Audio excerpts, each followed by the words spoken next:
કેમ હલો નમસ્તે વિદ્યાર્થી મિત્રો, તમારું સ્વાગત છે. આપણે યુનિટ 2 આવ્યા છીએ ધોરણ 7માં. તો ધોરણ 7માં આપણે એક્ટિવિટી 1B ઉપર આવીએ. તો એક્ટિવિટી 1B કાઢીને રાખો. તો એક read activity 1B, read the passage. A boy was sitting at his table near the window. એક છોકરો બારી પાસે પોતાના ટેબલ ઉપર બેઠો હતો. He was doing his homework. તે પોતાનું ગૃહ કાર્ય કરી રહ્યો હતો. His mother asked, Did you take your breakfast? શું તે તારો નાસ્તો કર્યો? The boy said, No. છોકરાએ ના પાડી, No. Mother called him. મધરે એટલે માતાએ તેમને બોલાવ્યા. એન્ડ સર્વ હિઝ બ્રેકફાસ્ટ, અને તેમનો નાસ્તો તેમને પીરસ્યો. He was about to start his breakfast. તે પોતાનો નાસ્તો શરૂ કરવાની તૈયારીમાં હતો. Then a beggar came to the door. He said. તો એક ભિખારી દરવાજે આવ્યો અને તેણે કહ્યું, please give me something to eat. મહેરબાની કરી મને ખાવા માટે કંઈક આપો. The boy looked at the beggar. છોકરાએ ભિખારી તરફ જોયું. He looked really very poor and hungry. તે ખરેખર ગરીબ અને ભૂખ્યો દેખાતો હતો. He gave his breakfast to beggar. તેણે પોતાનો નાસ્તો ભિખારીને આપી દીધો. The beggar was very happy. ભિખારી ખૂબ જ ખુશ થયો. This boy was later known as Netaji Subhashchandra Bose. આ છોકરો પાછળથી નેતાજી સુભાષચંદ્ર બોઝના નામે પ્રસિદ્ધ થયો. તો હવે અહીંયા કીધું છે discuss in the pairs and put right mark for right and wrong mark for the wrong statements. બેની જોડીમાં નીચેના વિધાનોની ચર્ચા કરી ખરા વિધાન સામે સાચું અને ખોટા વિધાન સામે ખોટાનું નિશાન કરો. Mother gave Har breakfast to the beggar. તો માતાએ ભિખારીને પોતાનો નાસ્તો આપ્યો. ખોટું. તો રોંગ આવશે. બીજું છે ધ બોય વોઝ સ્ટડીંગ. છોકરો ભણી રહ્યો હતો. તો એ સાચું છે. તો right. Netaji gave his breakfast to the beggar. તો નેતાજીએ પોતાનો નાસ્તો ભિખારીને આપ્યો. રાઈટ છે. The boy did not eat anything. છોકરાએ કશું ખાધું નહીં. રાઈટ. એમાં પણ રાઈટ આવશે. અને પાંચમું છે the beggar ask for some money. ભિખારીએ થોડા પૈસા માંગ્યા. તો એ વાક્ય ખોટું છે, એટલે ખોટું. હવે અહીંયા એક્ટિવિટી 2માં કીધું છે એમાં say this phrases after your teacher says. એટલે શિક્ષક બોલે એની પાછળ તમારે આ ફ્રેઝીસ બોલવાના છે. એટ વન બ્લો એટલે એક જ ફટકે. ઇન અવર કિંગડમ એટલે અમારા રાજ્યમાં. અ રીચ રિવોર્ડ એટલે કે એક મોટો પુરસ્કાર.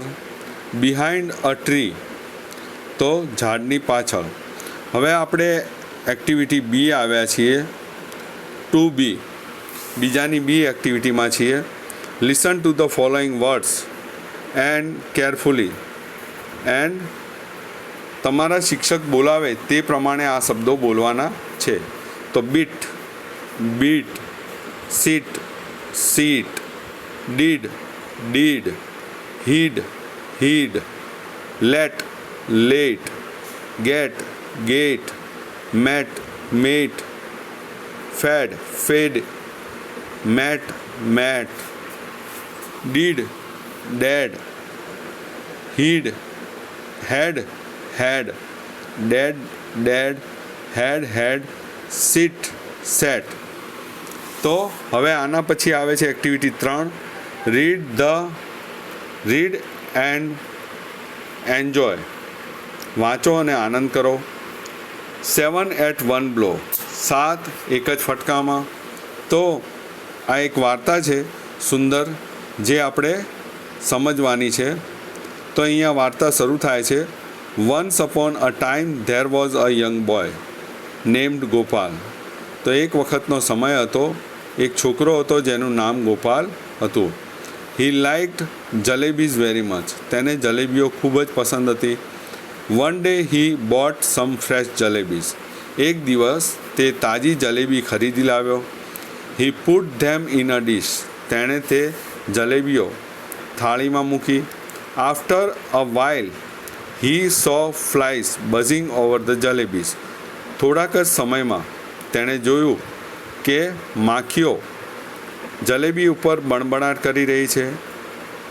ગો અવે ડર્ટી ફ્લાઇઝ હી શાઉટેડ. તેણે બૂમ પાડી, જતી રહો ગંદી માખીઓ અહીંથી.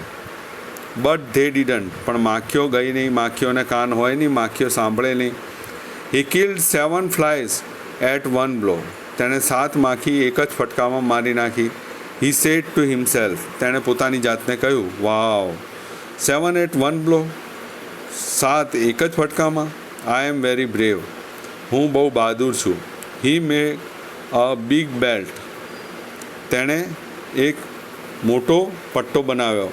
હી wrote 7 at one blow on it.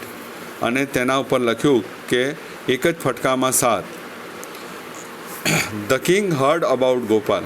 રાજાએ ગોપાલ વિશે સાંભળ્યું. હી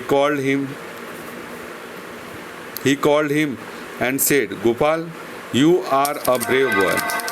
ગોપાલ, તું બહાદુર છોકરો છે. Did you really kill 7 at a blow. તું તે ખરેખર 7 એક જ ફટકે મારી છે?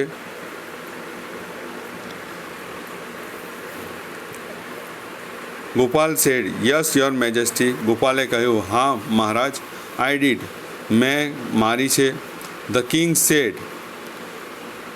રાજાએ કહ્યું, you know there are 2 cruel giants in our kingdom. તું જાણે છે, આપણા રાજ્યમાં 2 ખૂબ જ ક્રૂર એવા રાક્ષસો છે. They trouble people.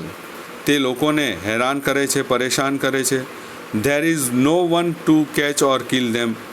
તેને મારવા અથવા પકડવા માટે કોઈ પણ નથી. Gopal ask, did anyone try to catch them before. શું તેમને પકડવા માટે પહેલાં કોઈએ પ્રયત્ન કર્યો? The king replied. રાજાએ જવાબ આપ્યો, yes, many people tried but they failed. ઘણા લોકોએ પ્રયત્ન કર્યો પણ તે નિષ્ફળ ગયા. You are brave. તું બહાદુર છે. You killed 7 at a time. તે 7 એક જ વખતમાં મારી છે. The giants are only 2. રાક્ષસ તો ફક્ત 2 જ છે. Kill them and I will give you a rich reward. તો તું તેમને મારી દે અને હું તમને મોટો પુરસ્કાર આપીશ. Gopal knew he was not able to catch or kill giants. Gopal જાણતો હતો કે તે રાક્ષસોને પકડી કે મારી શકશે નહીં. But the king and the people had high hopes from him. પણ રાજા અને લોકોને તેનાથી બહુ જ વધારે પડતી અપેક્ષાઓ હતી. He thought for a long time. તેણે બહુ લાંબા સમય સુધી વિચાર કર્યો. Then he went out. પછી તે out in search of the giant. પછી તે રાક્ષસોની ખોજમાં બહાર ગયો. He wondered here and there. તે અહીંયા અને ત્યાં ભટક્યો. He roamed in the mountain and valleys.